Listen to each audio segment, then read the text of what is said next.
Hello and welcome to Dad's Dad Job Podcast Live, episode 18. As you can see, I'm your host, Adam Neverbarrow, and this is Rob Horton. How you doing, guys? Everyone well? Yeah. I think, well, there's no one looking at the minute, but...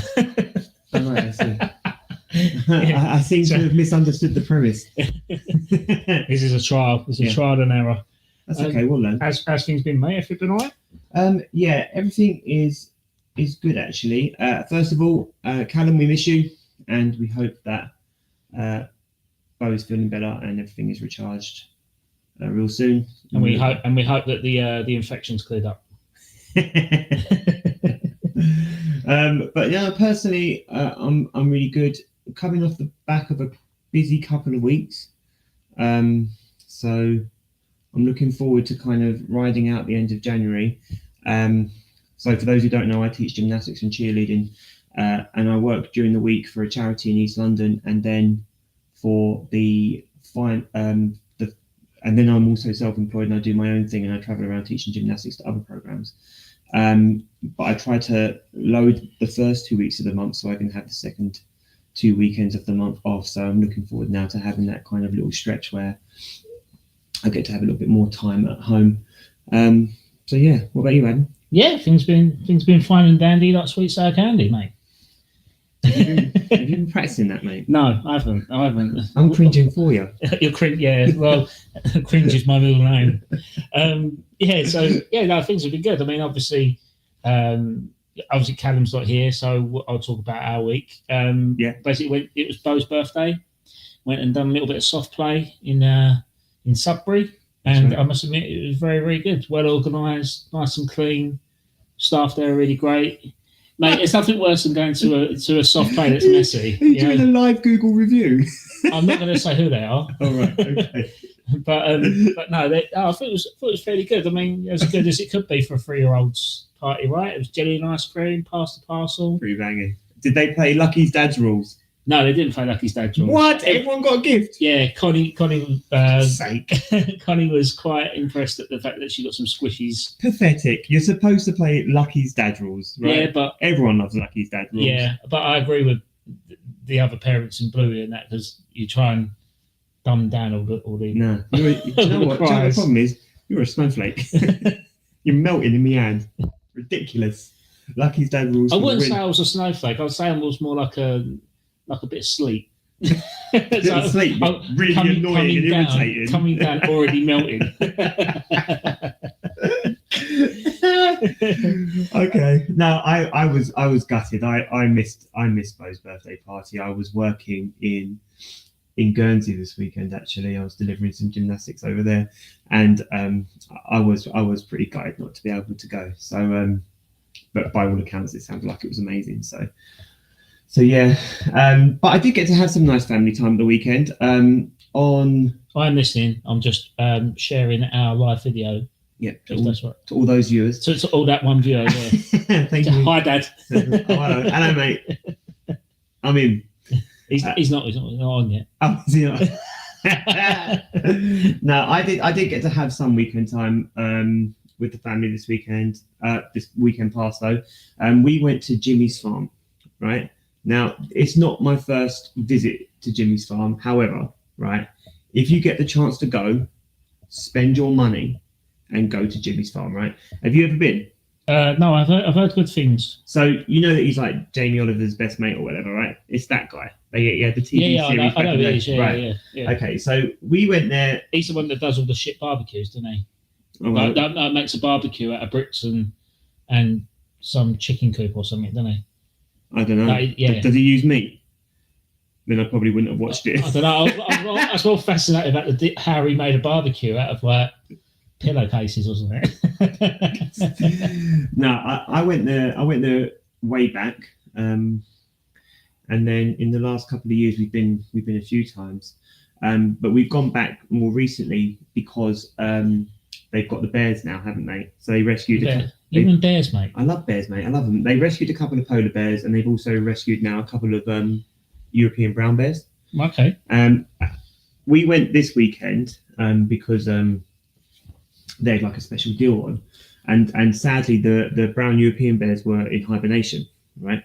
So I was a little bit gutted, but the polar bears are out, right? Right. They've got more polar bears now, and the polar bears, when we went there, someone had paid for a polar bear feeding experience. So we were like watching these massive polar bears, right? And being fed watermelon. It was incredible. Funny fact, right? Did you know that apparently, I don't know if this is true, right? Your facts better be right, mate. No, I think it's close to being true, right? Or close to being accurate. This is a fact, right? So you know bears, right? And you know how aggressive and vicious they can be. What sort of bear? Brown bears. Brown bears. Like brown bears, polar bears, whatever, right? Not like Yogi Bear. Not like Yogi or panda bears, right? I'm talking about like proper bears, right? Did they nick a picnic basket? Not just listen to my story, all right? All right, sorry. And apparently 1 in 10 Americans think they could take a bear.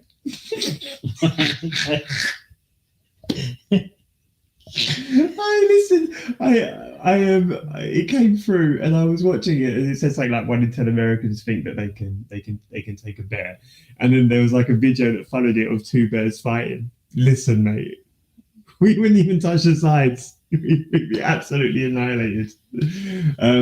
So to come full circle, we love going to Jimmy's farm anyway.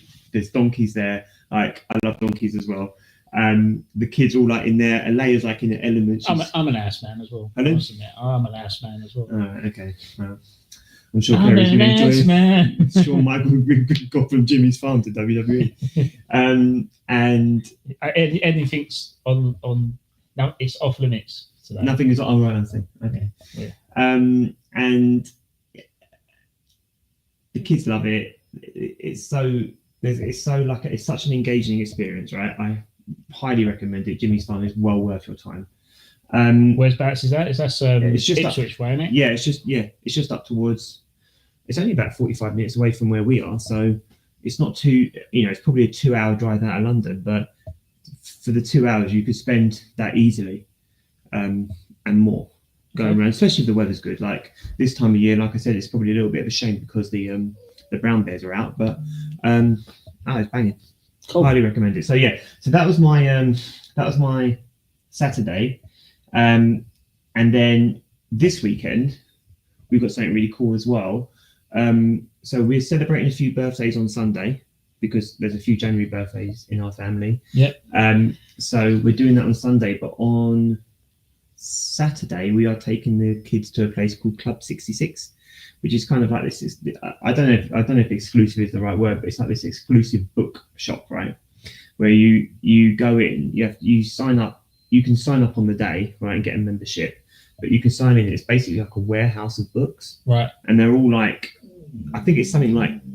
That's the dog. I was say, it's your stomach will. Sorry, man, I know you had a vegan Mexican this evening. Yeah, it was a good vegan Mexican.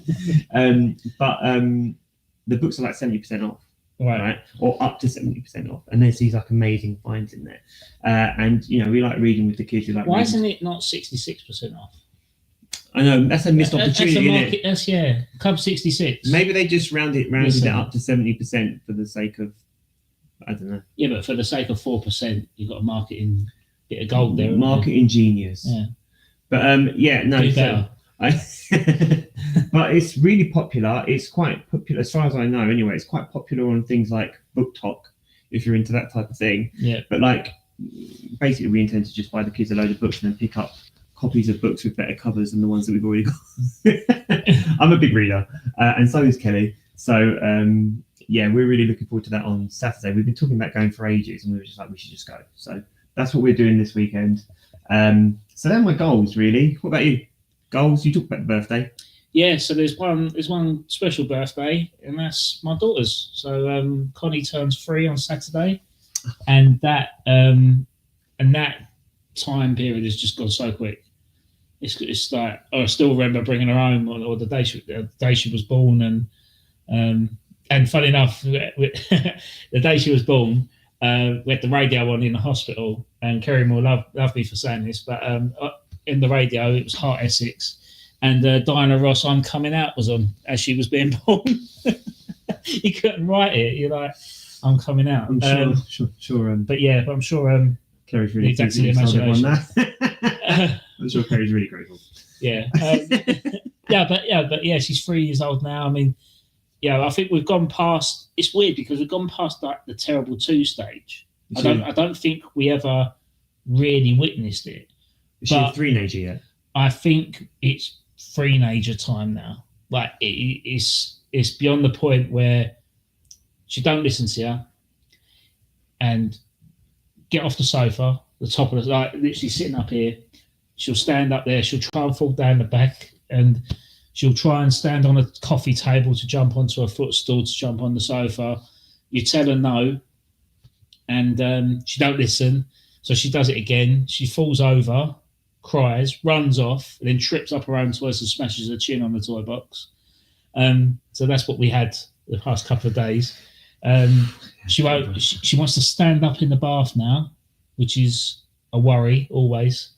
It's always like, Connie, sit down. But I want to stand up. I want to clean the tiles. Getting the sponge out, just clean the tiles. Do you know when you tell her off, right? Do you go like Connie? Yeah, no, we do. We do. It's very Peter Kay-esque. So, but that's why she's always laughing, because every time we say it, we're like, you can't say it seriously. Now you've repeated it. Yeah. Connie. Oh well, yeah. But she's starting to be a bit not disobedient because she's not a dog, but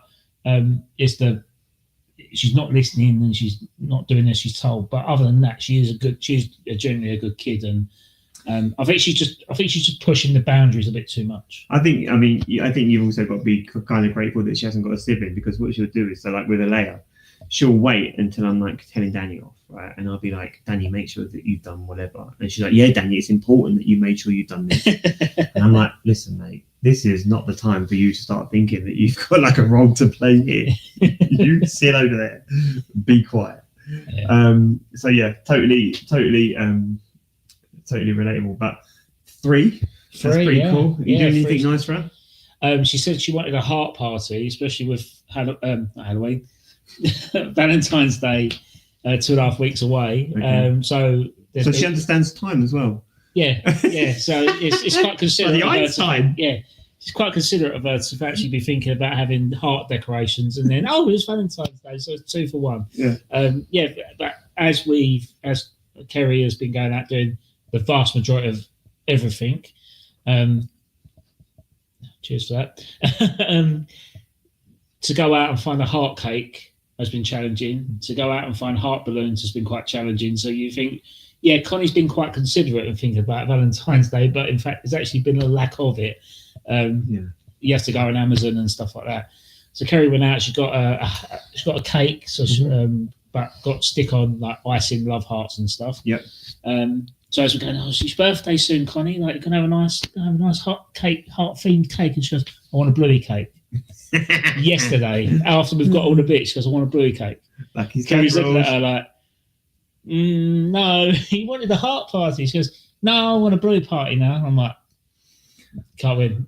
She can't win. You know what though? Bluey's a win though, isn't it? Surely Bluey's a win. Oh yeah, Bluey, 100%. Mate, 100%. Listen, we need to have a whole episode dedicated to Bluey.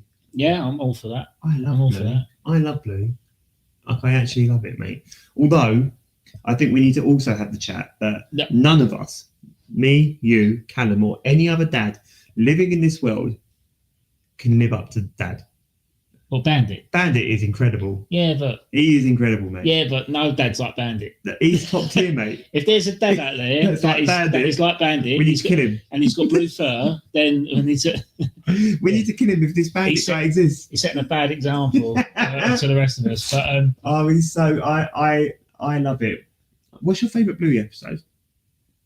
The one I posted on our Instagram. Bang on that one. It's just so simple. It's so good, that one. I love that one. The one that you posted. So that's the one about her going to bed. Yeah. I'm a big girl now. That's all. That one. Yeah. I love cricket. Yeah, the cricket one's good. Cricket one's great. I like the one when the little kid steals the phone. That one's funny. Oh, yeah, Muffin. That is so funny. Yeah. And I like the one... Connie is definitely a Muffin. Right. I think. Okay. I think if I had to... she likes bingo, but... She's definitely a Muffin. Alea is a bit of a bingo, and is that the little sister? Bingo, yeah. Alea's a bit of a bingo, but you don't have a brother, right? So we've talked about that before, but I love the one where they're playing squash Yes. That is because that is literally me and Callum. It's literally Callum and I. We're playing squash and we're desperate, absolutely desperate to beat each other. Yeah. And we were so competitive. And actually, I've got an anecdote. When me and Callum were young, Callum was so much better than me at football. And I played football. I didn't play to any sort of level that was like outstanding, but Callum played to a good level of football, and I played in like the Essex Sunday Combination League. I think that's what it's called, and got to a couple of cup finals, and I was a defender, so I had some good times. But cricket was my sport when I was younger, and I can remember Callum was going to beat me at cricket one time. Right, and it got down to like I don't know how many points I'd got, and it got down to like he was going to beat me by like he had one run to beat me. And I remember I bowled him, right? And I celebrated it like my life had Like Shane Warne. I was like, well, you know what it was? I was like, he's got football. He can't take cricket from me. Yeah. Like, he can't take cricket from me. And I bowled probably the ball of my life. And to show you how accurate this bowling was, right, we were using a basketball net's pole as our wicket. So that's how thin this wicket was, right? It was only like this, wasn't it? And wickets are normally like this. And I honestly, it was such a time because we were so competitive. Yeah. So like that Bluey episode is just like literally me and Callum. I've got a similar sort of thing like when like with my dad, because I used to do a lot of stuff with my dad, and we'll go out and like play football or play darts or whatever. But we used to go golf quite a lot, and like my dad had stomach cancer, and obviously he recovered from it. But then he was trying to get back in the motion of doing everyday things. So I said to him, I'll take you golf, Dad. And I've never beaten my dad. Never beaten him in darts. If I go 2-0 up, he'll beat me 3-2 or anything like that. Quizzes, anything. He would always beat me. So I thought, well, okay, I'll take him golf just to kind of boost his confidence. So we went over there, just playing golf and stuff. And, he's getting into the swing of it. He's starting to find his range and stuff. And he gets to like the last couple of holes. And I was leading by like 2 shots, and he said to me, I've got to drive this. He goes, if I miss this, you've pretty much won. I went, yeah. I said, yeah. I said, well, I'll be a first, wouldn't it? I said, like, it's almost like passing the baton, like almost like he's been taking over the reins of the dad. And but I was out of order because as he lined up to do his drive, I went, to be fair though, Dad, you are a cancer victim. And it completely threw him off his game. He went, well, I can't win now, can I? Completely threw him off. I was like, mate, ridiculous. But so it's just like, I kind of took advantage of my dad on that one. But now the baton has been passed, and a beer has been exchanged over that. But so that's probably the nearest competitive thing I've got. I've been an only child. I haven't got any brothers or sisters, so to have that's generally how being an only child works. Pretty much, being competitive with your parents every daily basis. So family life's good. Got family coming around from Southampton up to us this weekend. Nice. So we're going to have a house full. What is that? Our sponsor coming up, is it? Yeah. Have a word with him. Yeah. Abshot Cars in Leon Solent, Southampton area. Find all your best second-hand cars. Can't promote it yet, mate. No, I can't promote it. No, I can't promote it. Yeah. They're not the best second-hand cars. Yeah, you can't promote a non-promoter. You can't promote a non-promoter, mate. That's how it works. No, bless him. So should we? Obviously, we've spoken about the family life stuff. I mean, is there any other? I would like to make a public apology to my wife for certain Instagram posts. This is the thing. You gone too ballsy, ain't you? And you felt harsh punishment. I think I found my niche, right? So I didn't really know how to contribute to the Instagram page. Instagram page is Dad's Our Job. Is that right? Dads.our.job. Oh, dads.our.job. Right. So follow our Instagram, and I made a post just sort of tongue in cheek of me drinking a coffee, and saying that no one got harmed this morning. The homework was done. This is on Wednesday. My book's coming out next month, and I didn't think it was going to make anything of But Kelly saw the post, and she was like, I don't know how to feel about this. That's all she told me. Needless to say, I followed up that post with an apology this morning, and I also changed the book that I had in the background to a copy of 1984, because clearly I am being watched more closely. Then I realise it's not a case of Big Brother is watching me. Big Wife is watching Big Wife is watching you. And by it's almost like the Squid Games. I mean the boss. It's the Squid Games, but your wife is the doll. I went past the red light, green light. I got shot down. So no, you went amber and you got punished. So I would like to make a public apology. However, I will be sharing another one tomorrow because those posts are quite fun to do. Yeah. and you can show off your extensive catalogue of books. Yeah, so. You'll know how my day's really going by the book in the background. Whatever book I put there. But yeah, so that's for the family, I think. Should we move on? Yeah, I mean, what do you want to talk about? Is there anything interesting about Arsenal since we've last spoke? Well, when you put on the schedule, you put Daily Arsenal. The Daily Arsenal. Adrian Durham. Little link there. Don't give me the Adrian Durham link. He's such. Do you know what? Yeah, he is the original clickbait. Well, yeah, because the other thing interesting was happening with Arsenal successfully during that banter years. I've basically come to the epiphany. I can also come a West Ham fan. So, but in fairness, my epiphany is that TalkSport does not exist without Arsenal fans. I'm being serious. Because Arsenal fans are the most trigger happy when it comes to defending their club. There is not a fan base in the world. And you love a poll. That is quickest. Your fans love a poll. Listen, this is how you know Arsenal fans are the best fans in the world. As soon as someone says something negative about their club, they are straight on at TalkSport. Straight away. Well, yeah. Arsenal fans are incredible for it, but I'm telling you, TalkSport does not exist without that Arsenal fan base. Because that and Spurs. And the thing is, Adrian Durham knows it. That's why he's so good at playing the game. Even now. Well, yeah. Even now, because he's not even doing any of the talk stuff. He just does he does a great job, by the way. But he does like the football roundups, doesn't he? Yeah. And he's amazing at it. And he was amazing at his other job as well because he got people to call in. But even now, he still does the little digs when he's... What's the other one? The Moose. Him and the Moose. They love the dig. They love a dig at Arsenal fans. I can't stand the Moose. I don't dislike the Moose. He's harmless. The Moose has got a diet the same as my daughter. Don't shame him. No. Well, he opened his... I'm not shaming him. He's come out and factfully said this, that if he goes abroad, he'll only eat burgers. I'm like... Can't go wrong with burger, though. No, you can't. It's pretty safe in terms of you're visiting Italy, you're visiting Spain, and like doing Champions League coverage, or you're doing European Cups or whatever. Do you know what? And then you go to Spain and have McDonald's. Do you know what though? He's got a great laugh, hasn't he? No, I love his laugh. Yeah, I'm not having it. He's a West Ham fan, but I think he's a secret closet Spurs fan. Do you reckon? Yeah. Oh God, no, that's awful. No, yeah. I don't mind. I think quite a few people will agree. I think most West Ham fans will probably agree with that. Okay. I think to come full circle, I think Adrian Durham is a sensei at what he does. I think he's incredible, but that doesn't mean that I find him tolerable a lot of the time. But I think he's very good at doing what his job requires him to do. Yeah, which is get people to phone in. So Daily Arsenal then. All right, I had I did make some notes on this. So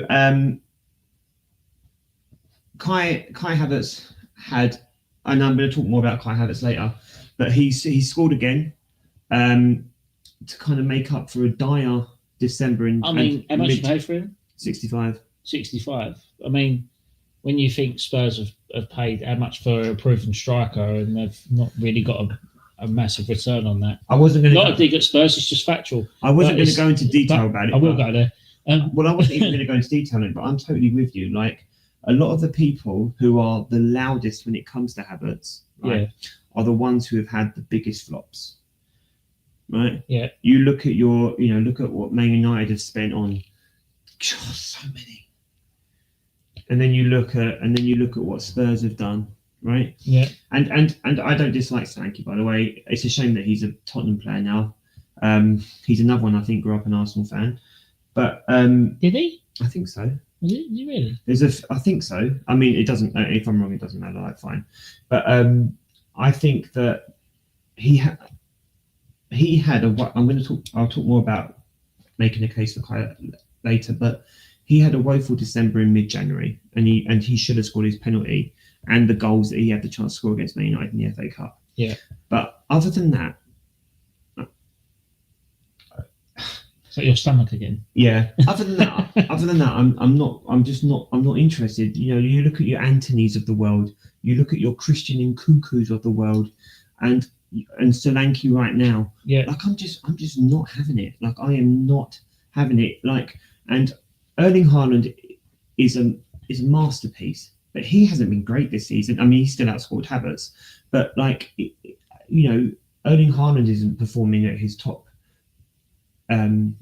ability. I think that actually, fair play to you. You were so low probably a week and a half ago.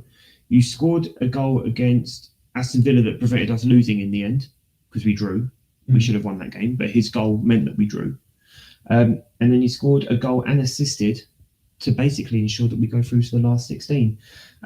So I think that's positive for Arsenal. I think Ranieri and Calafiori making the bench and Ranieri coming on was really good for Arsenal.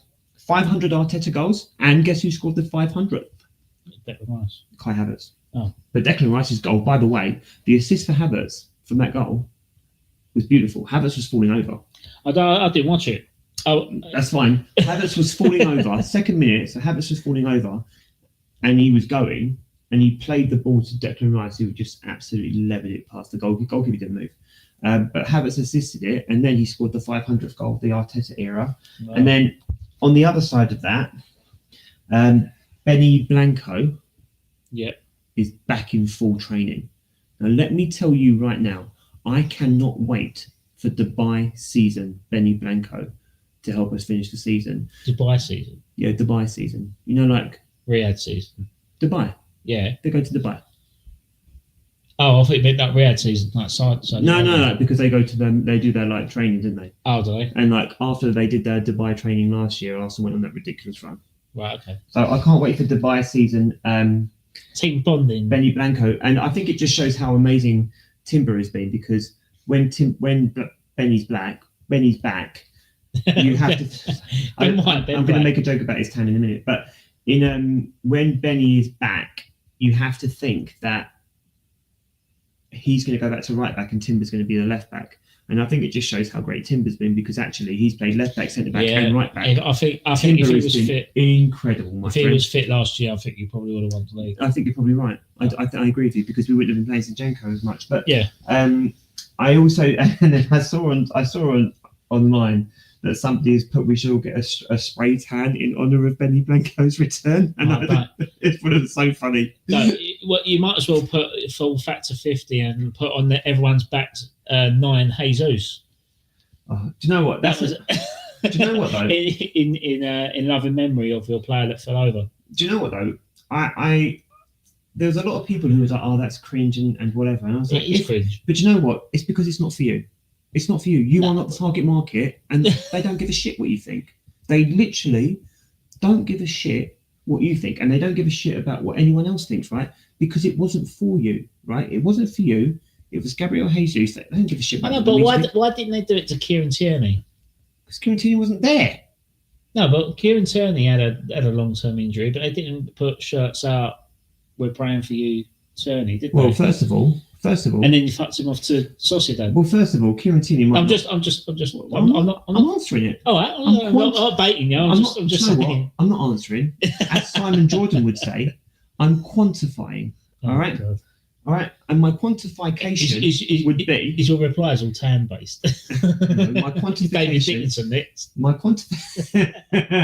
quantification is this: Tierney might not be a religious man. Gabriel Jesus is clearly quite a deeply religious man. Right, and so because he's called Jesus. No, because listen, Right, listen. No, what I'm saying is, if you're going to give the special treatment to Jesus, why not give it to Kieran Tierney, who had the same, but if who you're had an probably atheist, a longer injury? But if you're an atheist, you might be like, why are you praying to God? Yeah, but like even like we support you, Tierney. There was no flowers for him, was there? But for Gabriel Jesus, there wasn't there? Well, I just don't see the consistency in it. What? Because they've done it once. No, but like, listen, mate. Yeah, but why do it now? If you're going to create a habit, you've got to start somewhere. Yeah, but they should have started with Tierney if they thought that way about their players. Well, you could say that about any injury in history. Well, yeah, possibly. Right, so shut up. Well, West Ham didn't do it when Antonio had his car crash. I mean, I know when they celebrated a goal, they held his shirt up. Well, maybe but they didn't go out. Well, maybe they don't care about Antonio as much as we care about Jesus. Yeah, well, maybe they don't. Maybe they don't need it. I don't know. I just think I literally think. Do you know what? I think that was like the club forced that upon the players to do it because they had the shirts printed. They all come out and stuff. It wasn't like the players went, you know what, we should have these shirts printed for him. Well, do you know what? Maybe it was just a nice gesture. And if West Ham didn't do it, that's a West Ham problem. I don't think it's that big. I don't think it's that big. Yeah, how much it costs for a shirt nowadays? Like, it's got to save the pennies, hasn't it? Well, by Arsenal's numbers, actually, Arsenal are doing fantastically well. I saw those being released. Oh, Arsenal doing the incredible. The Athletic Post. I got it from less something Arsenal. But they probably got it from the Athletic. No, I will find it. They're really good. I use them a lot because I don't do the Athletic because I can't get Le Grove. They're called Le Grove, and they release a load of like Arsenal's numbers. But no, I don't. I think most things are only an issue when Arsenal do them. Yeah. And I don't care what you lot think. Like, I literally don't care what anybody else thinks. If Arsenal wanted to put out a message for Gabriel Jesus, the other thing is, right, is that Gabriel Jesus has had a number of injuries at Arsenal. Yeah. Right. And what I think is particular, and it might have been we don't know whether he might be having mental health issues because of them. Like, I'm not disputing that. I'm not digging you out for that because that's not what you're saying. But like, he might be experiencing something, and they're just trying to show him a bit of solidarity. I just think, and you listen to people and they're like, oh, it's cringy and what? They're not doing it for you. They're not doing it for you. And the people who are loudest and negative about it are only drawing more attention to Arsenal. Yeah. So do what you like. Like, I just think it was so, anything. It's always cringe when Arsenal do it and whatever, and when anyone else does it, it's not that big a deal. Or Arsenal, the first team to do it. Other teams will probably do it in the future, but it won't be cringe. I think bollocks. Don't care. Like, don't like it. It wasn't for you. It's for Gabriel Jesus. Okay. But he is unfortunately out for the rest of the season after failing Bruno in the FA Cup. I am after what? Fouling. Oh, fouling. Is that what happened? I feel really sorry for him, and this is why. Because I do think he's a genuine footballer, right? I think he's a good footballer, but I think he really wants to play football. Like, sometimes I look at footballers and I'm like, do you love it? And I do think he loves it. In the same way that as much as I love to hate Tottenham and I will laugh at any Tottenham team that loses, I do feel for Dominic Solanke because that's shit. And 6 weeks is minor compared to what Gabriel Jesus has got going on. Yeah. I mean, 6 weeks is basically Bukayo Saka's injury. I don't get why fans celebrate somebody else's misfortune. I just don't get it. Like, I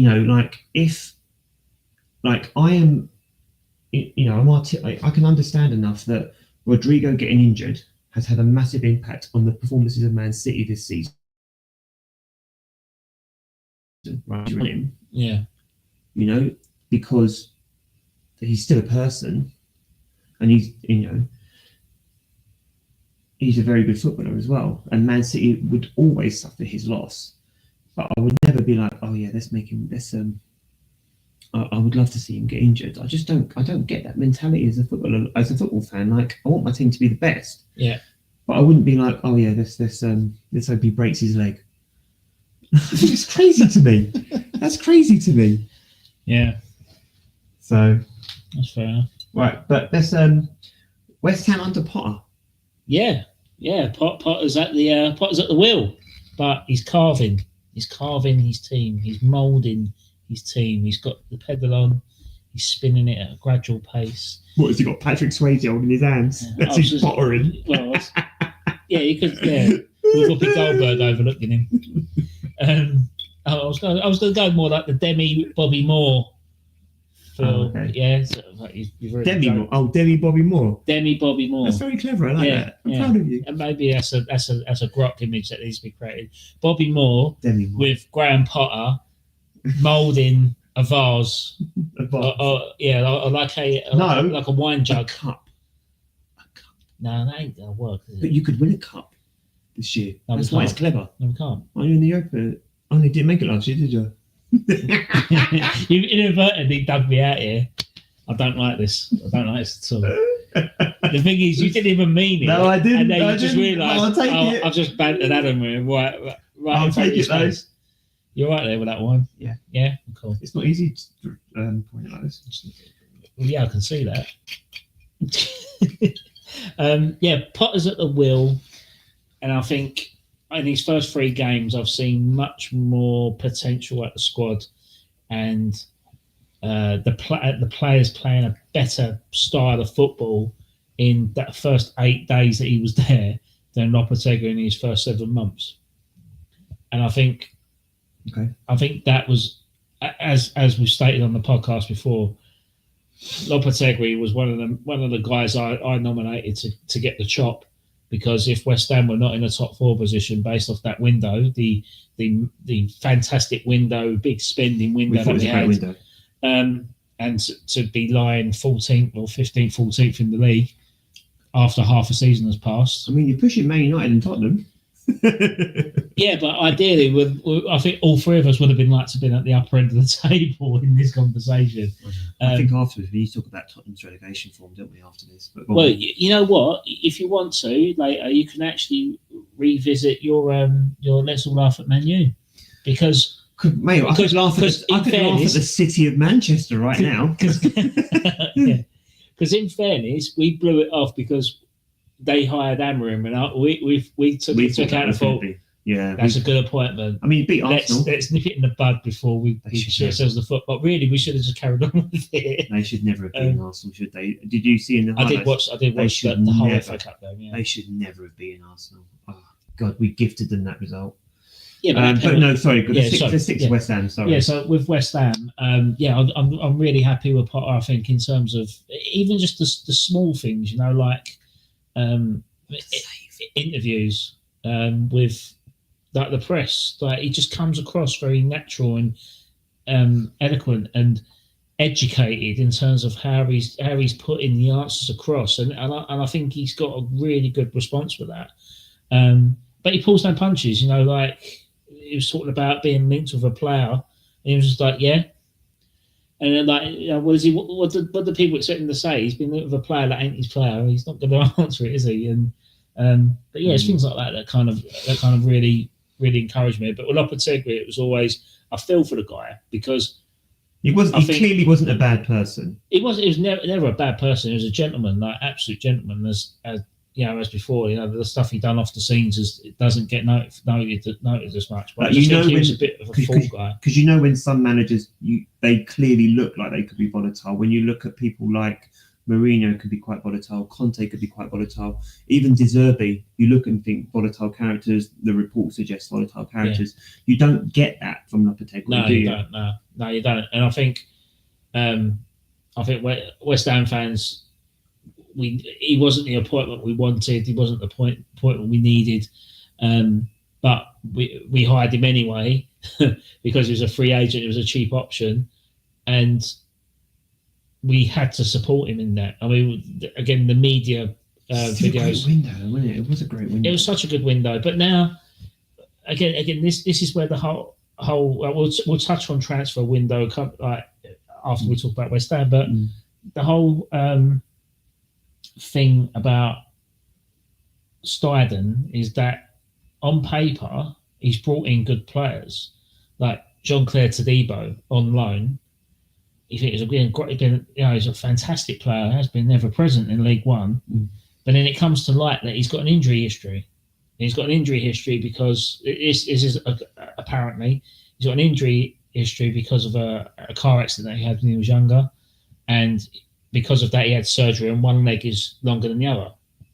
So he's got a constant issue with that. I'm not saying it's like if he stands on one foot he's 6'2", and then if he stands on the other he's 5'7". It's not that dramatic, but there's a slight difference in there. But it adjusts his ability. I mean, he's been a French international, so it can't be that bad. But obviously, it's an ongoing issue that again we didn't take into account.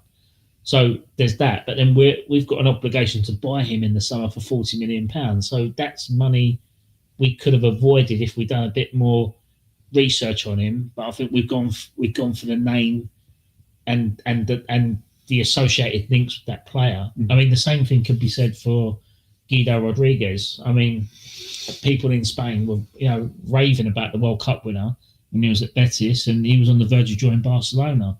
That all went tits up for some reason. Steiden got wind of it, swooped in, took him out of Barcelona, flew him straight to London, and we signed him.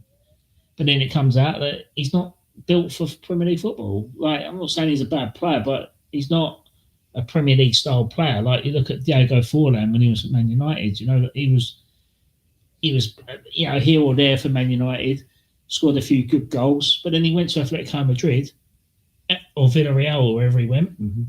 Completely different beast. He won UEFA Cups. He was challenging for La Liga titles. It's just crazy. It's just crazy to think that, just trying to compare that. But yeah, I think we've got wooed by the links and Barcelona after him. We've nicked this player off Barcelona. Well, we've done a really good job with that. Gets on the field, he's tragic. Yeah. Tragic. So the whole sort of recruitment process for Steiden now, upon reflection, has come under scrutiny. Like we paid £25 million for Nicholas Füllkrug, 31-year-old. When has West Ham ever paid that amount of money for someone over 30? To be fair, mate, though, you were all in on that. I love the fact that we've got him, but again, you've been linked with Evan Ferguson. It's almost like you're replacing him before he's even had a start. Well, he's injured, isn't he? No, but that's the problem. Yeah. So that's my argument with the Füllkrug thing is that I do think he is a top player, and he hasn't had a bad injury record.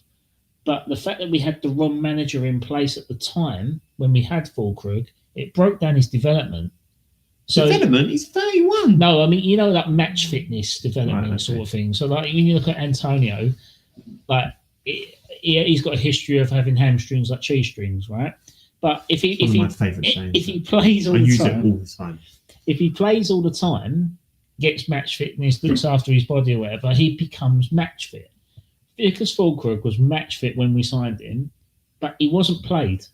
He wasn't played. He was like, he'd come on for 15 minutes here. He played a cup game there, and then he played another 15 minutes. It was all cameo. Mm-hmm.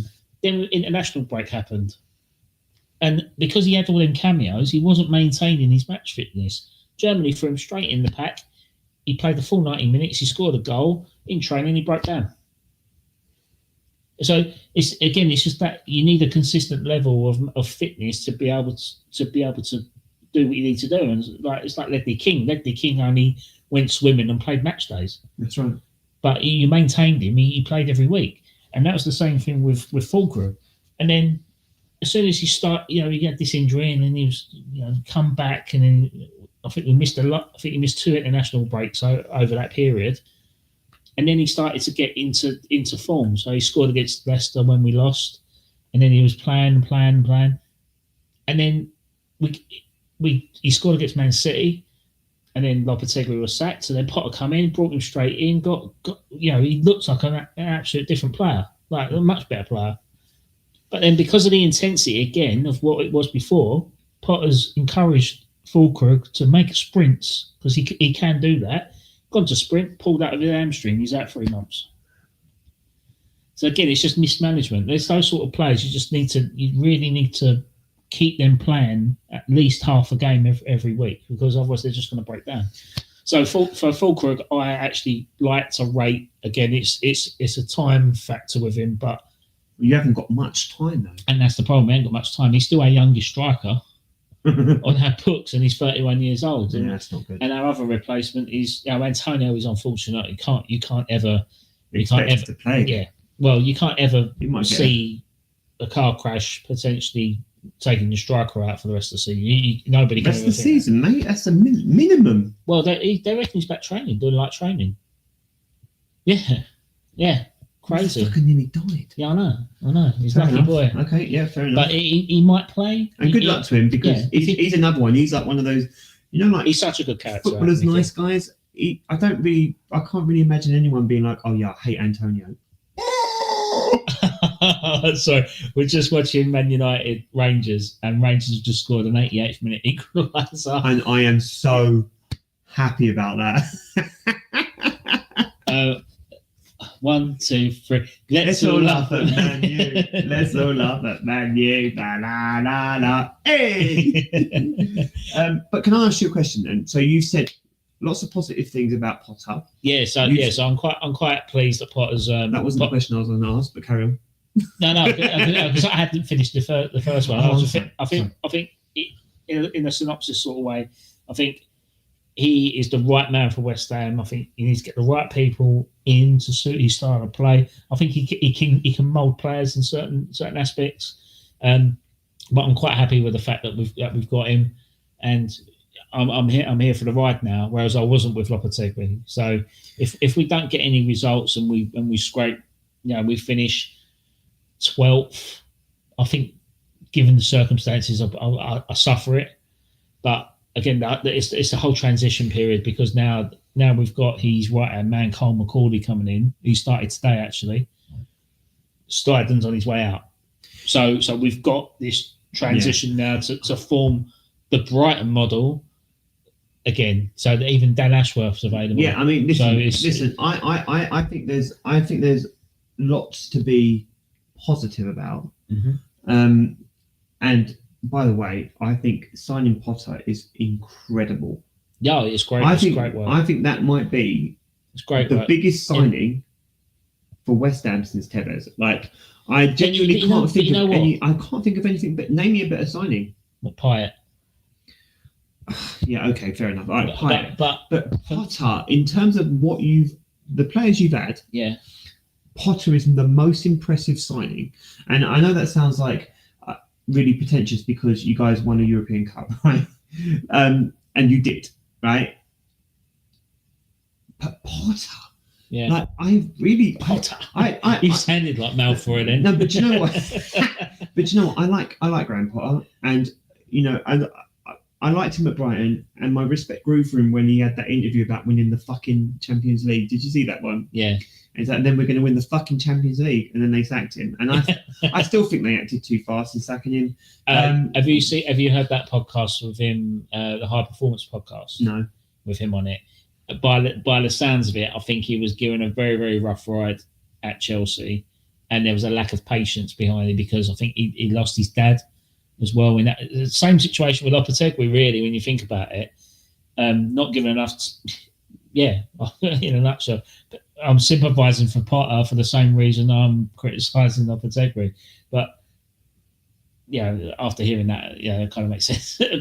but with Potter, I think he got given a lot of. I think he was working with a squad of 50. His dad had died.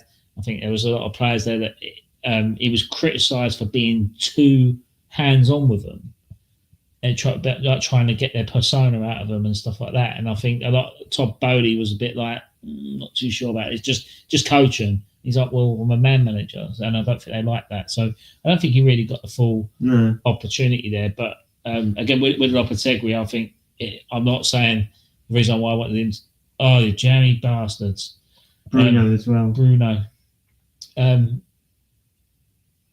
Good goal though. Yeah, good goal. So basically, with Lopetegui, I don't think he was ever the right man for the job. Whereas I think Potter could have been the right man for Chelsea. through that appointment because you don't invest all that money and buy his players to not. Can I ask you a question though? Lopetegui was never the right man, like, despite the fact that his dad died towards the end of his West Ham tenure. So can I ask you a question though? Like, I think West Ham fans are excited, but I also think, is there an element of maybe people just need to calm down a little bit, right? Yeah, I think. Can I quantify that? Because in fairness, so you've played 3, you've lost 2, right? Now, don't get me started on the Aston Villa FA Cup. No. Hang on. Let me finish first. That was fucking because great. You've lost 2. You were beaten by Palace, but you were well beaten. I don't care about the red card. You were well beaten.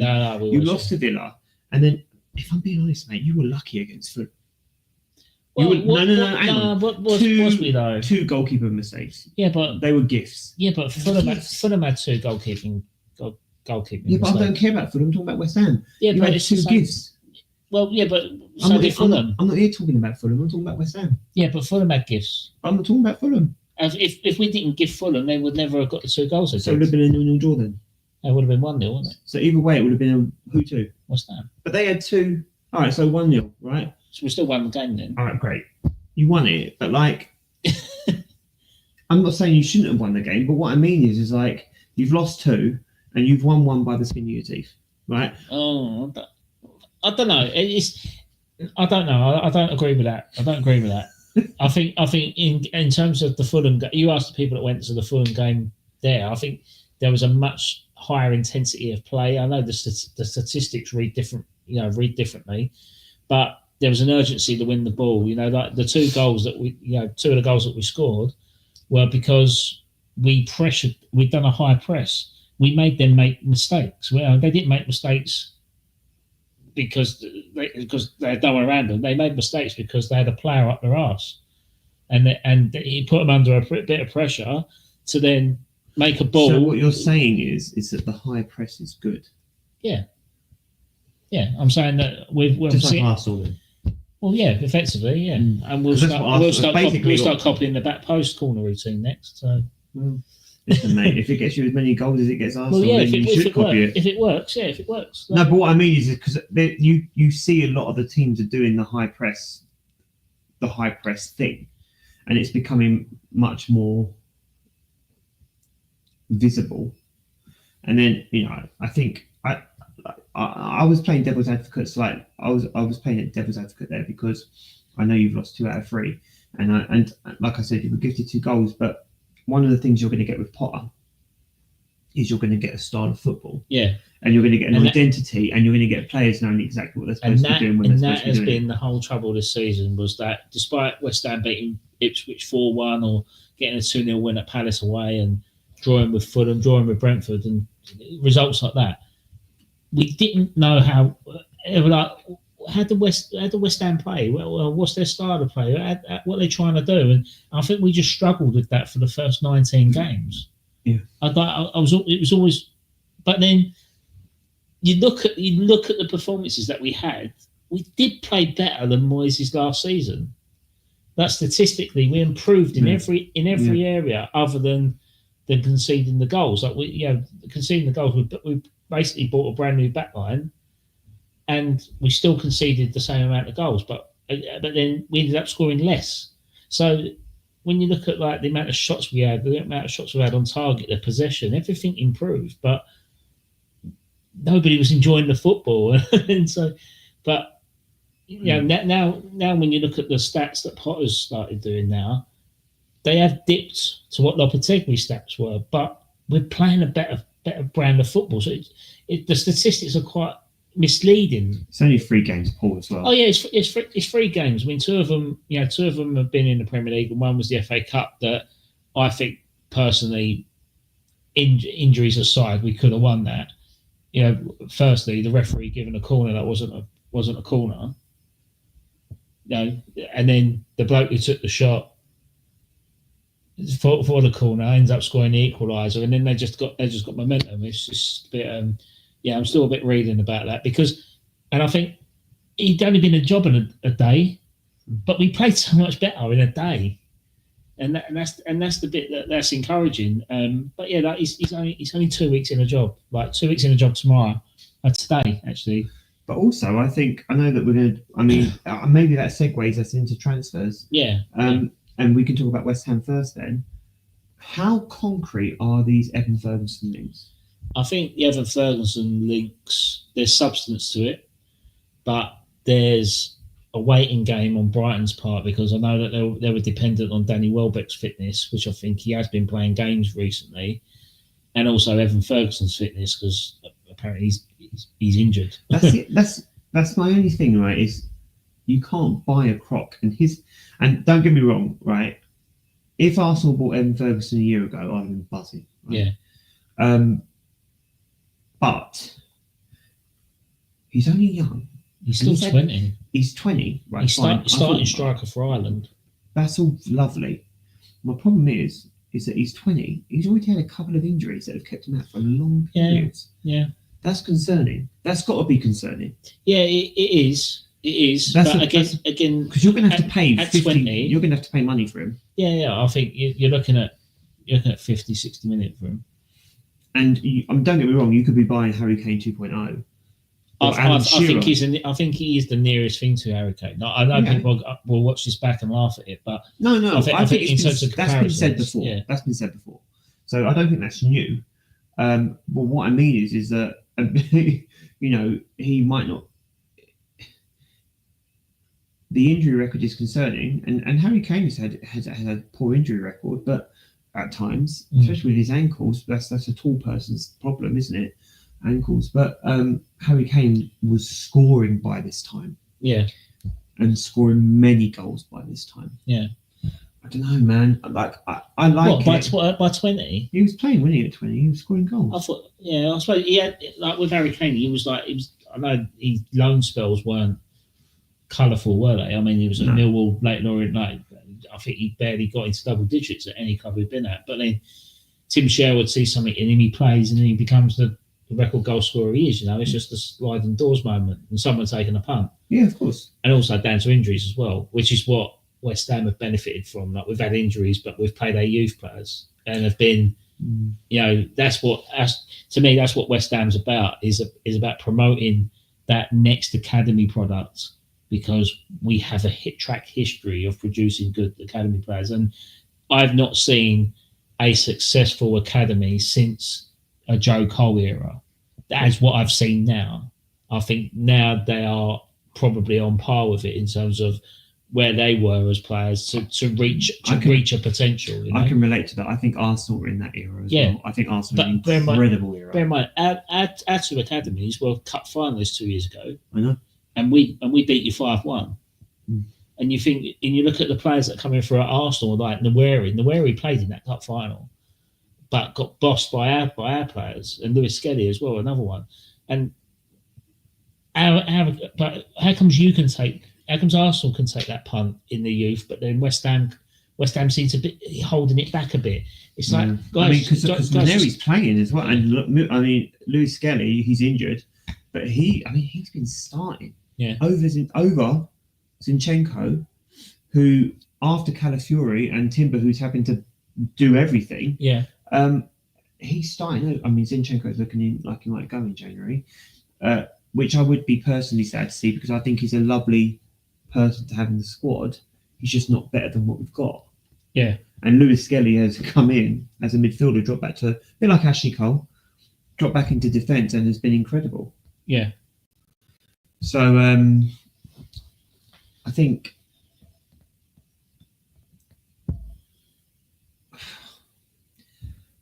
what I mean is, I think it's just Evan Ferguson was. Yeah, go on. Let's come back to Evan Ferguson. Sorry. Yeah, we went off a tangent there. Yeah, but I think Evan Ferguson is, the links are. I think there's substance. I think there's track history with that, and I think now, when the rumours of Potter was coming in, and the links were starting to develop even further, you could see sense in it, because Potter gave Ferguson his debut in a cup game. Oh yeah, no, I think it's and now we've hired the recruitment side, and then there's link about Ashworth coming in as well. Yeah. It makes sense for Ferguson to come to us. But if I was Brighton right now, I'd be a bit reading about the fact that West Ham have just hired their recruitment team, or the head of recruitment and potential director, to So would they want to fuel the fire? And that's the bit that worries me. I think in Brighton's sense, if Arsenal come in with a bid, they would probably sell him to Arsenal over West Ham because we could be a competitor in competition with Brighton. You know, as sad as that, as mad as that sounds, when you think 10 years ago West Ham being in competition with Brighton, I think Arsenal. I think maybe Arsenal and Brighton relationships is pretty good because they stepped back from the Moises Caicedo thing. They paid the right money for Trossard. And I think so maybe that relationship would be better between Arsenal and Brighton than it would perhaps be between West Ham and Brighton. Yeah. But I do not see Arsenal going for Evan Ferguson. I wouldn't hate it, but I don't see it. And like in my head, I can see it working. Ferguson at Arsenal, yeah. No, like I said, I don't hate it, but I just don't see it. I think Arteta would want to drift towards something different. You know, so I think he don't. I think he doesn't have time to put pressure on a 20-year-old to come good. He needs someone now. So I've been. Is it okay to talk about Arsenal real quick? We're talking transfers and links, and we'll just bat off. So so Arsenal have been linked to everyone because everyone is making this kind of argument that Arsenal need a striker. Yeah. Let me just start by saying I see it. Right, I get it. Arsenal need to buy an out-and-out striker. The problem with buying an out-and-out striker is that Arsenal's game of football doesn't really suit an out-and-out striker. Yeah. Because we have this kind of pressing forward, which is why we bought Jesus, which is why we then ended up with Havertz. Because we have this pressing forward who can do all the things so that you can bring in the other players, right? They don't really have someone who's going to just... Unless Arteta is planning to change the style of football, we don't really have a space for someone who's just... I'll use Lewandowski as an example. We don't really have a space for someone who's just going to stand there, right? And that's not a criticism of Lewandowski, by the way, but it's just an observation on the way that you're looking, these type of strikers that you're talking about. Yeah. And obviously, Arsenal's ideal buy would be Isak. That's not realistic. That's not going to happen. It's not going to happen, period. Yeah. But it's not going to happen in January, right? Yeah. So I think that needs to be cleared up off the bat. It's not going to happen, right? So that's the ideal striker. We're not going to get him. So who do Arsenal buy? And I do think Arsenal will try to do business, but just to kind of look at, there's a couple of like Arsenal in the know accounts that I trust. One of them is Team News and Ticks, and then there's another one called the Purple Panel. Right, they are the two Arsenal in the know accounts that I would pretty much die by in terms of in the past they've been correct. And then obviously if David Ornstein says it, then it's almost certainly happening. Yeah. But the Purple Panel has basically said that Arsenal are ideally looking for a loan with an option to buy. So Arsenal aren't looking to spend money, even though they have it. Arsenal aren't looking to spend money in January, which sort of signals to me that they're looking to spend money in September or in July, whatever. But they've also got looking to offload probably as many as Jorginho, Zinchenko, Partey, etc. to bring in this Zubimendi, which I think suggests to me that Zubimendi would then be the holding and Partey and then Rice would play 8, which I'm quite excited by, because I think particularly over the last month, you've really seen Rice show his colours as that progressive midfielder, come into the boxes, those late runs, making the key passes, scoring key goals. Yeah. So I don't hate it. So I can see the vision there. But in terms of what Arsenal are going to do right now, they're looking for a loan. No one is going to loan. They're going to want money up front in January. None of this option or obligation. I mean, obligation is probably a little bit more attractive, but none of this option to buy. Arsenal are going to have to do business. So we're definitely out of the race for the Vlahovic because Juventus want money and Juventus are hard to do business with. So we're not going to go there. Cunha is looking like he's going to go to Forest. That's mental, that thing. That is absolutely crazy, isn't it? But I get it, and that's fine. The fact that they're preparing a £60 million bid for him. Yeah. And then, but again, if you're Forest, why wouldn't you? Well, of course. And it's good business for us. You're in the top 3 of the Premier League. you've got potential European football if you keep it up. And you're not going to get relegated. No. Like, I think it's great. Yeah. And do you know? And is Edu at Nottingham Forest yet? Is he already there? He is. Yeah. So there you go. There's your links. And so just so you've got I forgot about it. Being at Forest. And so then you've got Cunha, right? So that he could have been Arsenal bound, maybe. But here's something interesting. So Arsenal were linked to Cunha. We're also linked to Sesko. Cunha is 25. He's got 65 career goals, but 98 goals and assists. That's because Cunha can drift out to like any of the wings. But then you've also got Sesko. Sesko is 21, right? I like Sesko. So he's Slovenian, isn't he? So do I. Yeah. 82 career goals, 95 goal and assists. Again, like it's the standard of football that he's playing, isn't That's it? true. I mean, he was in Austria, now he's in the Bundesliga. That's true. But under the Red Bull model, isn't he? So, yeah, that's true. But the deal was unlikely because they don't want to sell in January. And apparently Arsenal are respecting that. Fine, Arsenal trying to maintain good relationships. So Arsenal aren't probably going to go there. The only thing that excites me particularly about Sesko is he's got that target man thing. He's 6'5". Yeah. He's fucking massive. So if we're not going Sesko, we can't get Isak. Cunha's looking like he's tied up. Where are Arsenal going to go, right? And I'll be honest, I wouldn't be surprised if Arsenal did nothing, right? I think Arsenal might actively try to bring someone in, but I wouldn't be surprised if Arsenal did nothing. So who's available? And the answer, I like, who's available? Who are we buying? Like, who do we think we're going to get in that's going to win us the league without spending 100 plus? Tell me. Danny Welbeck. Exactly. There is absolutely Rashford. Do you know what? Yeah, I did make notes on Rashford. I made notes on Eucharist, right? I don't see either of those happening. No, I can't. If I was going to choose, I'd probably choose Rashford on Premier League experience for a short-term loan.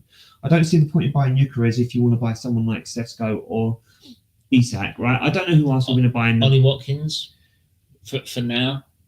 You know, like for now, like but I don't think Arsenal are buying those players. Young Visser, Brentford. No, I don't think that's happening. That's definitely.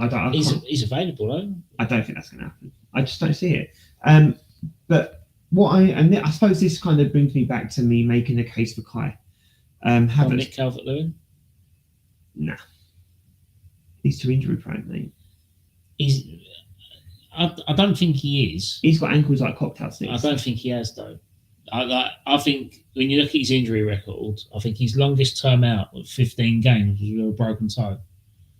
I think he may have ongoing ankle issues, but he's not a long-term injury problem. Like he'll probably miss 1-2 weeks, and then he'll play 4 or 5. Then he'll probably miss 1 week. But that's not good enough. Yeah, but if you're rotating a squad, he might be fitter through that. If he's Everton's lone man. Yeah, do you know what? I don't want Dominic Calvert-Lewin in Arsenal. I just think it's a cheap stopgap, isn't it? He's 6 months left on his deal. If you went in with a bid like 15 million quid to Everton, they are not taking 15 million quid for Dominic Calvert-Lewin. They are not 15, 20. But I don't want to spend 20 million quid on him. Well, yeah. I just don't see the point. I'm just saying potential options. Like if you need someone in, mate, I take Chris Wood for 20 million over 6. He's just signed a new deal. No, but I'm being cynical. But I'm not taking Dominic Calvert-Lewin. Like I'm just not. Callum Wilson for 6 months. No. Callum Wilson for 6 months. No, Kai Havertz is better. What, as a number 9? He's a better footballer. And do you know what? My dad don't like Kai Havertz as a striker. Your dad's not on the podcast. Listen, he's probably listening now. We've got 3 viewers. He's listening. Fine, write something in the comment box. The problem is, right, and just to kind of preempt anything, as soon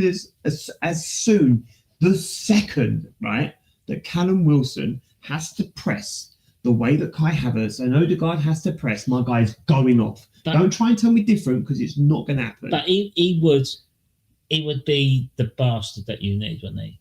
What, the bastard going off? No, if Callum Wilson was playing, he could be that outside punt, cheap punt that could just see you out the rest of the season. Maybe as an impact sub, but he ain't no starter. He could start. No. He knows where the ball. He knows where the back of the net is, isn't he? He's had injury problems. He's coming towards the end. He does know where the back of the net is. My problem is, right, as soon as he has to press, as soon as he has to play the Arsenal way, his hamstrings are not going to take it. They're not. I don't know. Mate, he's shocked. He's got a shocking I'll take Callum Wilson at West Ham. Then you have him over Evan Ferguson. He's got a shocking injury record. I'm not having it. And this is so. I did do some number crunching on this. So I did actually think about it before we had this debate. But this is my case for Kai Havertz, right? He has got 17 golden assists this season, right? Yeah. The only people who are better in him right now, right? Salah, Haaland, Palmer, and Isak, and those four are on pens. Havertz is not. So, and because you can't beat someone with a stick if they don't take penalties, but they will take penalties, and Havertz doesn't. And listen, I get it, right? Havertz had a shit December. And I can say that, and I am like Havertz fanboy. I love Havertz. I love what he does for my club. And the FA Cup performance as well. Right? So December and the first 2 weeks, so 6 weeks, right? We should not have lost against Man United, right? That 6 weeks was shocking. Okay, but people have dips in form, and at the top, you could argue that at the top echelons of football, that's not okay, right? But those numbers are quite. That's Salah is a better footballer than Havertz. Haaland is a better striker than Havertz. Palmer is going to be the next big thing, and Isak. He's not a striker though, is he, Palmer? But neither is Salah really. They're wide men. But nor is Havertz. Havertz is a midfielder by everyone else's analysis, and Isak is the ideal striker that we can't have. So actually, when you look at it like that, Havertz is the best of everything else that we could have. So we've got the best of everything else. So where's our upgrade? Where's the next thing? Because if Arsenal do buy their perfect number 9, where does Havertz play? And if Havertz is going to drop to the bench, or if Havertz is going to be a rotational player, or if we need certain games where we need a target man as opposed to a presser. And I think that it creates an interesting dynamic, because Arteta clearly loves Havertz, and so I can't see a scenario whereby Havertz just becomes fodder for the bench. I just can't see that, because I think that the value that he brings when he's on the pitch is incredible. Actually, I think Havertz's biggest problem is when he's got time to think, and when he's got time to think, he turns into like that Theo Walcott kind of scenario where he does too much and then he ends up just spoofing it. Actually, when Havertz doesn't have time to think, like his goal against, was it Dynamo? Was it Zagreb we played yesterday? Yeah, Zagreb, yeah. So the goal that he scored, it was a header, no time to think. The ball he laid off to Declan Rice he was falling over and just pushed the ball towards him, and he scored. And the goal that he scored against Aston Villa, literally on top of him, because Trossard's ball was incredible. Was it Trossard? Trossard's ball was incredible, back of the net. Like, Havertz's biggest problem is when he's got time to think, but his pressing play is incredible. Yeah. His pressing is incredible. His engine is incredible. So whoever's coming in is going to have to be able to do that, as well as be this 40-a-year striker that everyone keeps talking about. I just think that people are so quick to jump on this Chelsea-driven propaganda of how shit Havertz is, and actually Havertz non-penalty GA or whatever is better than Chelsea strikers this year, with the exception of Hart, who has penalties and free kicks, of which Kai Havertz does not. So that is, I'm a bit impassioned by that, but I feel like I want to protect Havertz, because actually I do not think he is all of the things that people say he is. And I think he is so much better, other than those players that I mentioned. He is so much better than everyone gives him credit for. And I would argue he is more of a team player than 50% of those, at least. that I've named, because he works for the team. Yeah, he does do that. Freaking hard. Does do that.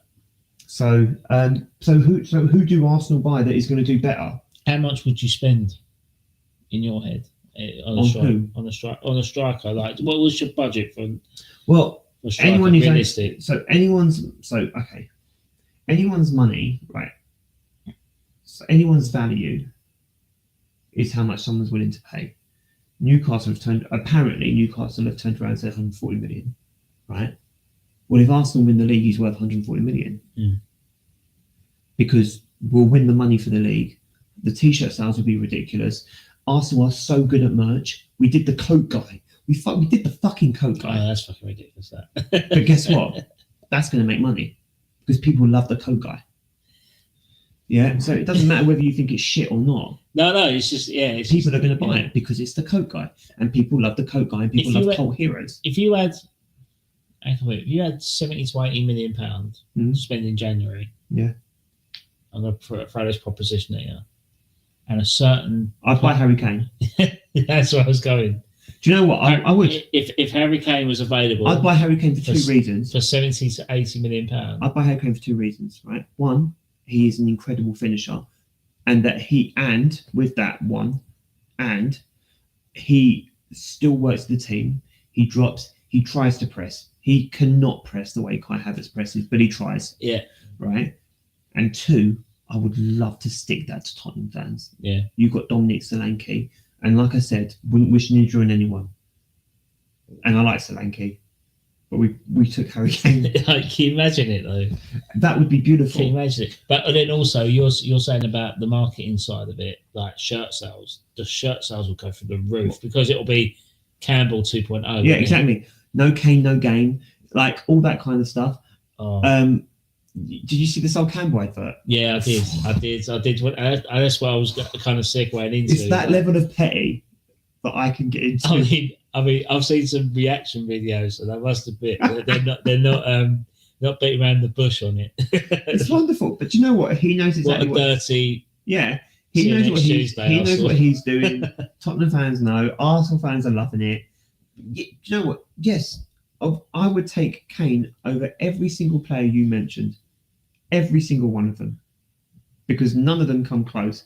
And Kane is a better striker than Havertz, who's not a striker. Yeah. The only thing that I would have is that everyone else would have to work harder, because as much as Kane is a genuine player, he has not got the press that Havertz has got. If there's one thing that Havertz is better at, he will press the shit out of a defence. Yeah. And Kane was never fast. Havertz is deceivingly fast because he just looks like a lanky kind of like. Glides. He is so much faster than he's given credit for. I mean, like that goal he scored against West Ham, that breakaway goal. Yeah. Over the top from whoever it was. I don't know who put the ball over. Maybe it was Trossard actually. I think it was Trossard. Yeah. And he beat the West Ham defenders, and I wouldn't have called it, because he's just so deceivingly fast. And that's why, I would defend Havertz, because I don't think he is a striker, but I just don't think you can fault the way that he's tried to be the striker that Arteta wants, even though he clearly isn't that striker. And I just think it's a bit bullshit. I get frustrated with Arsenal fans. Particularly, I mean, Chelsea fans, I expect it from. People like telling us we've wasted our money. Listen, Andy's about to go out on loan at Man United. Yeah, he was going Betis, isn't it? Yeah. That they've had a terrible. So I just think I honestly think of those five. So Harry Kane is them. Well, hang on. Of those four, I will come back to that. Of those four, so we've got Salah, Haaland, Palmer, and Isak. I genuinely believe that Havertz is the next best of that five. Yeah. And I think he does more for the team than 50% of those at least. But I would take Kane. And then if we weren't going to get anyone, or if... Can you imagine if that happens though? It's not even on the card. That's not even been mooted, so I don't think it's happening. But neither was Sol Campbell. No. When he went to Arsenal. Yeah, I know, but that's and with only 5 people in the press room. Yeah, that's Wonderland stuff. The other one, do you know what? Like, I'm not even sure I'd take Rashford. I'm not even sure Rashford's ideal. Yeah, I think it's he wants to go Barcelona anyway, but then they can't register players. No. So it's. I honestly would not be surprised. Actually, Milan don't want him. They'd rather have Kyle Walker. Yeah. Than Marcus Rashford. So I honestly would not be surprised if Arsenal did no business. Yeah. And I don't hate it because I think, do you know what? What about Caboose? No. No. Why? No, it's to play that number 9 role. No. I don't dislike him as a footballer, but no, I just don't. If Arsenal bought him, then fine. Right, I'd get fully behind him. But when you look at people like, if I'm having Kudus or Sesko, I'd take a punt on Sesko over Kudus. Yeah, I suppose with the money you're throwing at it, and you've probably got a potential. And we probably have to pay more for Kudus. Attention as well. We probably have to pay more for Kudus as well. Well, yeah, you probably. I reckon he could probably go for about £70 million. I just don't see it. I just don't see it. But if we hold off until the summer, it's 85 million because that's his release clause. Okay. But yeah, I just don't think Arsenal will go for him. I can't see who Arsenal. I just can't see who Arsenal are looking at. I just can't see where the thought process is, because if Zubimendi's coming in the summer, that's amazing business, by the way. Yeah, that's like a Rodri 2.0 kind of thing. That is incredible. If he can even fulfill half of his potential, that's incredible. Then you've got Zubimendi, Declan Rice, and Odegaard. That's a wonderful midfield. That is a wonderful midfield. So the next problem is, or the next thing is, who is the number 9? And Arsenal are going to have to spend, whoever it is, they're going to probably have to spend 100 million. Yeah. And when you look at who's available, when you look at it, and we're coming full circle, so it's probably boring now, but the only people you're looking at is, are you buying Isak or are you buying potential in someone like Sesko? And that's it. Yeah. Other than Harry Kane, if you're going to look for a retirement party. Is there? This is the bit I wanted to touch on, like with West Ham in particular, like with Duran. Like Duran could be another one, couldn't it? But you're buying potential again. Yeah, but do I want to buy potential at 65 million quid? Not really, because that's not the model. That's not the model. I don't think that's the right model for any club. No. Yeah, but I also think that Real Madrid didn't pay that amount of money for Mbappe for a potential, did they? No. But they waited until they got him for free. No. Yeah, so I don't think Arsenal. They could have bought him for 150 million. But I also don't think Arsenal have. If you look at Arsenal's windows, really, Arsenal haven't really bought potential. They bought players and that's what I mean. That's Arsenal. That's why I can't see the Sesko thing happening, because I just. But then who are Arsenal buying? Yeah, that's the thing, isn't it? Because Arsenal have bought players who already have an identity that fit the system. Ben White, young but fit the system. Havertz was still only young when we bought him, fit the system, and he does fit the system. Yeah. Gabriel Jesus was still young. Zinchenko was probably the oldest of the lot. I think Partey was probably the oldest of the lot, to be fair. Jorginho doesn't really count because I don't think he was a long-term thing. He was just there and available, and Arsenal made something of him. But actually, Arsenal bought players who already knew who they were, and it worked for what they wanted. Yeah, even under Wenger, wasn't it? Like they went out and they bought Wiltord, they bought Pires. They were names, weren't they? They were names before they even played for Arsenal. But the bit with the potential, what I was leading to with that was the fact that why can't the club scouting find that potential at such a discounted rate? You know, like Aston Villa went out and sourced Duran from the MLS for £18 million. I mean, that's still a lot of dough for potential. Mm-hmm. But when you look at, 2 or 3 years later, they're looking at getting rid of him for 65 million quid. Like that's a good investment. That's the only thing. That's the only issue I have with Arsenal, is that and they've got better at it, and they have. Because I remember under Wenger, they always used to buy this young 18-year-old from like the French second division. Like you could look at who's the curly haired fella, the French guy. Curly haired. Yeah. He had big curly hair. Went to Lazio, went to Marseille. Guendouzi. Guendouzi. They picked him up for 5 million. That was an Emery boy. Yeah, that's what I mean. That's what I mean. Like in terms of what they used to do, but I don't see Arsenal doing that anymore. You know, I don't see Arsenal going out and buying that young. Yeah, but the only reason I like that, can I just follow that? The only reason I like that is because they are placing so much trust in Haaland. And so when they are buying players, they're buying players who improve the top 11, whereas they've already got the infrastructure coming through. Like, if you said to me, who would you like to see Arsenal play on the right wing? Ranieri. If it's not Saka, it's Ranieri. Yeah. Like, but we've got those players. Who do you want to see Arsenal play in the left back or pushing midfield?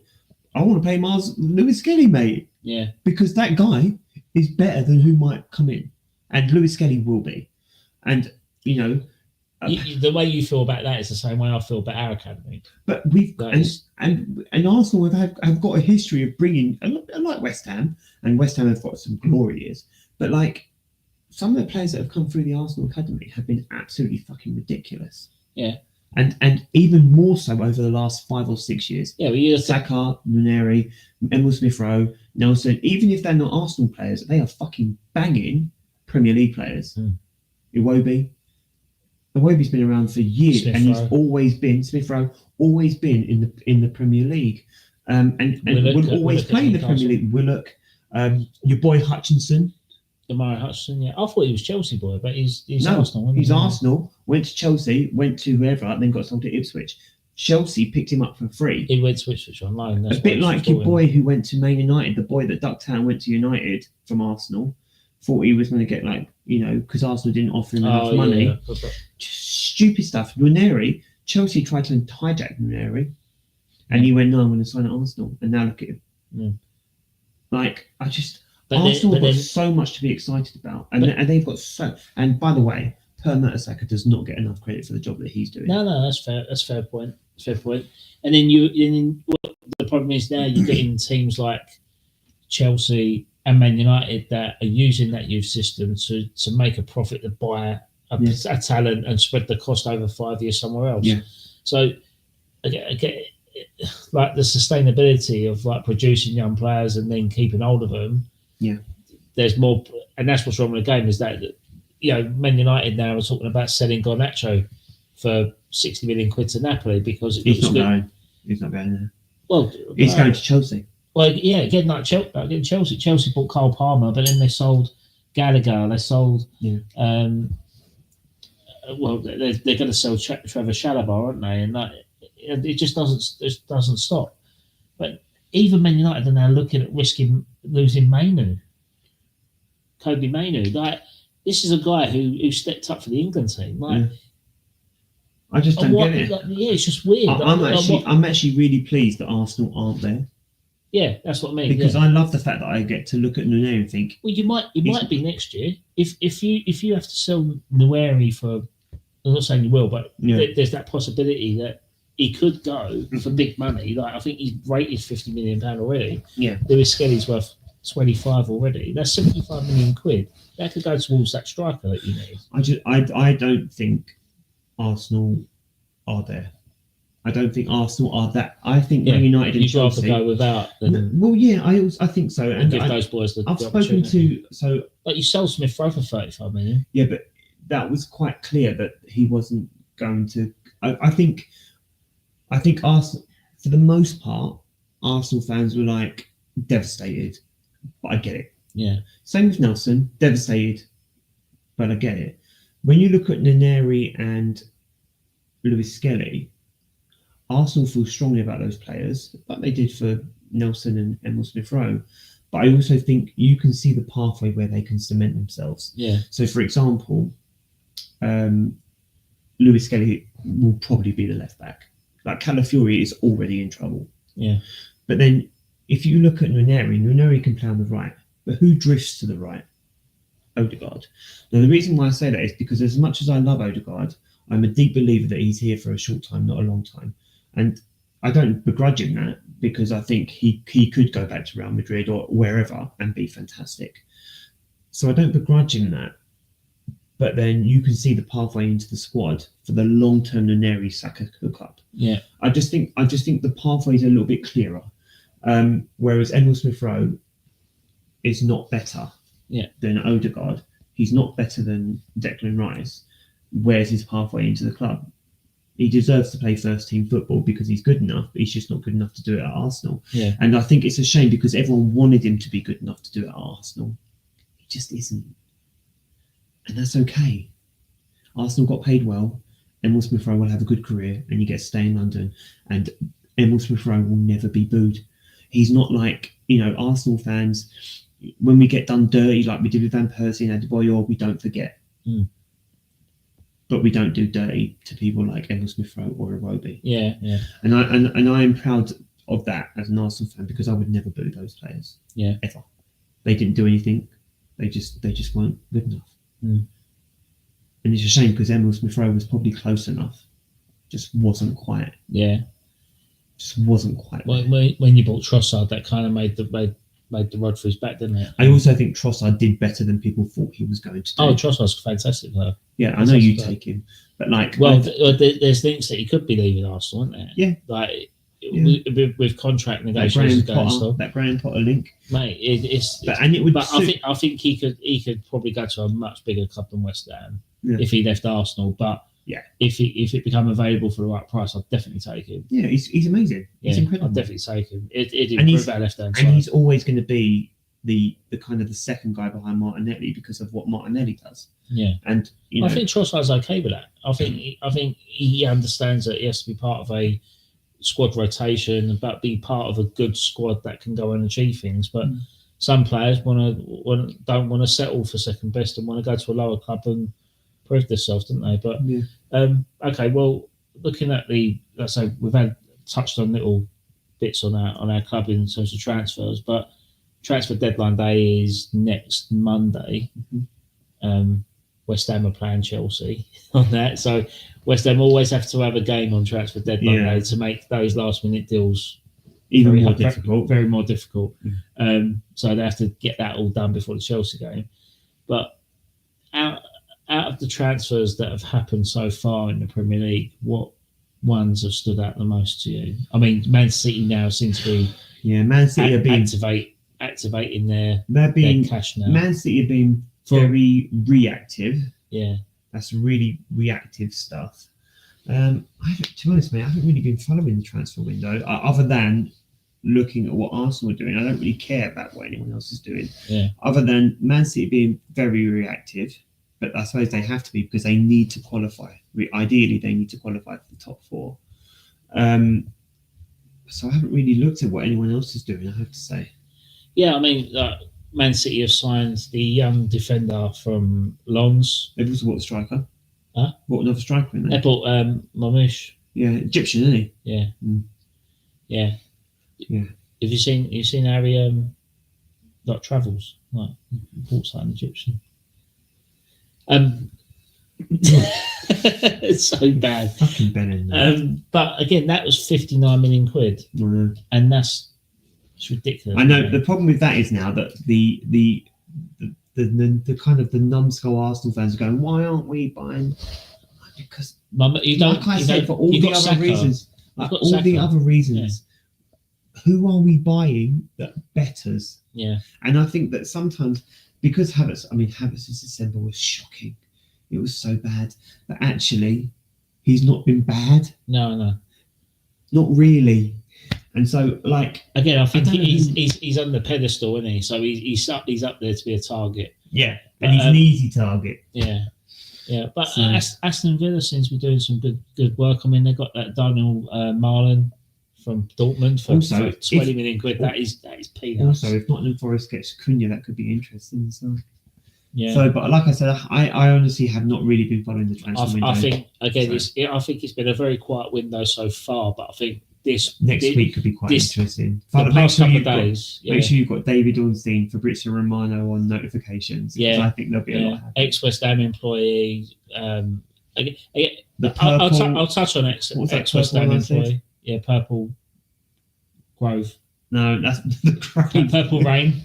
The Purple Grove. Purple Rain. The Grove is a. I just touched on this.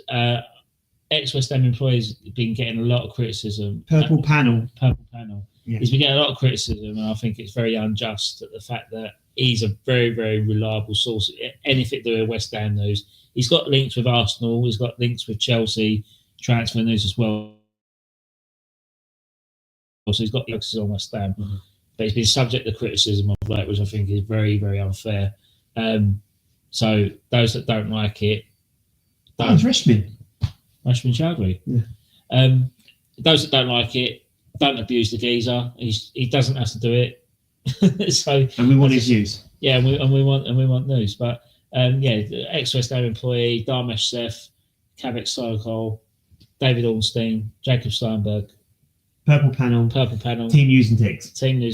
They're the my favourites. They're the trusted guys. Don't believe some bloke from Braintree tweeting out because he's been watching transfer market evaluations. He's been playing FIFA Pro Team. Yeah, that's it. Or someone that's been playing Football Manager 2024 and getting Braintree to the Champions League final. Yeah, that's it. That's definitely us. Other than that, that kind of wraps up this week's episode. I mean, hopefully we'll have Callum on the next week. Yeah. Obviously, Callum's not here because of family commitments, and that's fair enough. Being a dad, that happens.